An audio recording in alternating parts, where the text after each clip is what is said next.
মৃত্যুৰ কেইদিন পিছত মানুহ নক্ষত্ৰ। মৃত্যুৰ কেইদিন পিছত মানুহ নক্ষত্ৰ হয়। মৃত্যুৰ কেইদিন পিছত মানুহ নক্ষত্ৰ হয়। মই নাজানো যদিও সেইদিনা সজ্জাগত দেউতাই দুয়ো হাতে আজুৰি নিজৰে চুলি ছিঙি পেলোৱা নিজ চকুৰে দেখিছিলোঁ। তেজ লগা কাপোৰ খুলি দেউতা নাঙঠ হ'ল।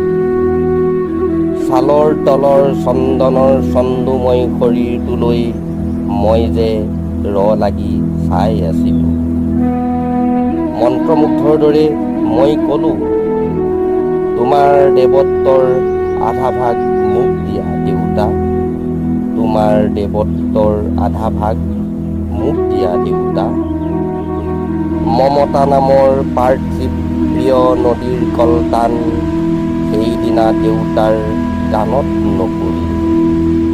কিয়নো আঙুলিৰ অভিনৱ মুদ্ৰাৰে মগ্ন হৈ তেতিয়া দেউতাই ছিঙি আছিল দেৱোৎপল। তেনেতে দেউতাৰ নাম লিখি ৮০ বছৰীয়া নাও এখন বঠাৰ সৈতে নিয়তিয়ে বালিত পুতি পেলালে। মাহঁতে ইতিমধ্যে হোৱা দোৱা লগালেই। আস্ফালনত মৰাংশীৰ আকাশ ভাগি পৰিব যেন।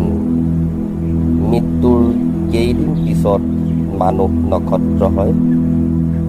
মৃত্যুৰ কেইদিন পিছত মানুহ নক্ষত্ৰ হয়। মই নাজানো যদিও সিদিনা সত্যমিত দেউতাৰ দুচকুৰ জ্বলন্ত চিতাকাঠ উজ্জ্বল সেই হাঁহিটোৰেই আমি হলো উদ্ভাসিত।